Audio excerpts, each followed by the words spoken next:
तो अब दिवाली आ रही है और आप बता सकते हैं कि वास्तु का दिवाली से क्या कनेक्शन है? और हम ऐसा क्या कर सकते हैं कि अपने घर का वास्तु अ, म मनी, फाइनेंस, लक्ष्मी कैसे आए? जी हाँ, ये सबसे एक इम्पोर्टेंट क्वेश्चन है और लोग कई बार ऐसे भी पूछते हैं कि देखिए हम हिंदुस्तान के अंदर यानी कि भारतवर्ष की इस भूमि पे सबसे ज़्यादा माँ लक्ष्मी की पूजा करते हैं बिल्कुल, और सबसे ज़्यादा गरीबी भी अगर देखी जाए तो वो भी यहाँ पे ऐसा क्यों? क्योंकि डिफरेंस ये आ जाता है कि जब हम दीपावली की बात करते हैं ना तभी हमें साफ-सफाई का ध्यान आता है, बिल्कुल। उससे पहले आता नहीं। और यहाँ पे अगर देखा जाए तो हम एक नॉर्मल किसी घरों के अंदर जाते हैं ना तो लोग कहते हैं वो गंदा कपड़ा ले आना सफाई करनी है। हुँ, हाँ, तो वास्तु की शुरुआत जो होती है वो कहाँ से होती है? साफ स्वच्छता से होती है। बिकॉज़ वास्तुशास्त्र एक साइंस जहाँ पे वास्तु पुरुष को ब्रह्मा जी का मनसपुत्र कहा। द मोमेंट आप स्पेस को अपने आसपास क्लीन करते हैं, उसका इम्पैक्ट आपके सबकॉन्शियस पे पड़ता है। ओके, एंड द मोमेंट आपका सबकॉन्शियस क्लीन होना शुरू होता है, देन आप अबंडेंस को यानी कि माँ लक्ष्मी को अपने पास बुलाना शुरू करते हैं। इट्स ओनली यू और कोई कोई नहीं है जो आपके लिए पैसा कमाएगा। आप ही अपनी लाइफ के डिसीजंस सही करते चले जाते हैं। जब वास्तु सही होता है, तब पैसा आना शुरू होता है और जाने अनजाने में लोग सिर्फ और सिर्फ अपने घर को ना ध्यान में रखते हुए बहुत सारा मेस घर के अंदर समटाइम क्रिएट करके रखते हैं। कभी पूजा रूम में, कभी आपके एंट्रेंस पे, कभी किचन के अंदर, कभी बेडरूम के अंदर, जिसके कारण से आपका जो वास्तु पुरुष है वो डिस्टर्ब होता है और माँ लक्ष्मी नहीं आती। ओके।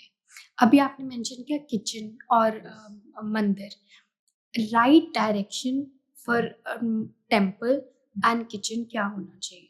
देखिए, सबसे पहले जब हम मंदिर की बात करते हैं, तो मंदिर एक शब्द है जो मंदिर मतलब मन के अंदर। हाँ जी, जब आप मंदिर में बैठते हो, तो स्वयं से जुड़ते हो, ईश्वर के माध्यम से।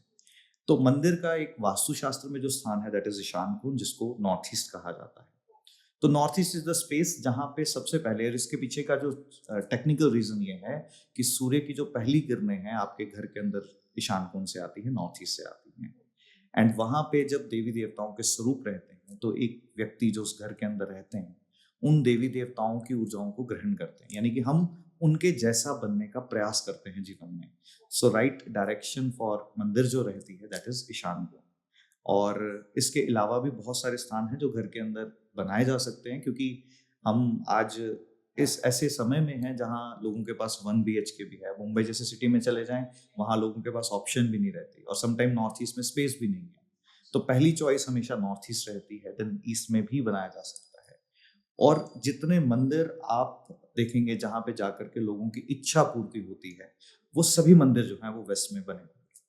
और किचन के लिए कहाँ पे डायरेक्शन कौन-सी? किचन अग्नि को रिप्रेजेंट करती है और अग्नि साक्षात माँ लक्ष्मी का स्वरूप है जो पैसे के स्वरूप में और हमारी सेहत के स्वरूप में जुड़ी हुई होती है। तो इसलिए वास्तुशास्त्र में जो स्पेसिफिक दिशा है वो अग्नि की आग्नेय कोण है, यानी कि साउथ ईस्ट डायरेक्शन। जब ये ठीक उल्टी हो जाती है ना, जब ये अग्नि जल की दिशा में चले जाती है, वहीं से माँ लक्ष्मी जो है वो रुष्ट हो जाती हैं। आपके पास पैसा आना बंद हो जाता है, यहाँ तक कि जो पैसा आपने कमाया हुआ था वो भी वेस्ट होना शुरू हो जाता है। तो इसकी कुछ रेमेडीज़ हो सकती हैं? जी हाँ, बिल्कुल रेमेडीज़ हैं, पर इससे पहले ये समझना होगा कि किचन साक्षात अग्नि का स्वरूप है और अग्नि अगर आप ह्यूमन बॉडी के अंदर समझते हैं, जैसे हमारी बॉडी के अंदर 70% ऑफ वाटर है, स्टिल हमारी बॉडी का टेम्परेचर मेंटेन रहता है, that is the human body की फायर। राइट, जब भी एक बॉडी के अंदर कोई डिज़ीज़ आता है, कोई रोग आता है, तो सबसे पहले क्या होता है, बॉडी का टेम्परेचर वेरी करता है। तो इसको ये समझना होगा कि हमारे शरीर की अग्नि जो है, वो एक ताप को मेंटेन किए हुए है, जो हमारी हेल्थ को मेंटेन करती है। ठीक वैसे ही हमारे जीवन के अंदर जो हम रोज़मर्रा की ज़िंदगी में हमें खाना खाना है या और भी रोज़मर्रा की ज़रूरतों को पूरा करना है, ये अग्नि कौन-सी है? ये पैसे की अग्नि जो है किचन के साथ जुड़ी हुई है। तो राइट डायरेक्शन इसकी साउथ ईस्ट है, बट अगर किसी भी घर के अंदर अगर ये उत्तरी दिशाओं में चली जाती है, यानी कि जल की दिशाओं में चली जाती है, वहां पर सिर्फ मात्र एक हरा रंग का पत्थर अगर स्टोव के नीचे, चूल्हे के नीचे अगर लगा दिया जाए, तो एनर्जीज बैलेंस हो जाती है।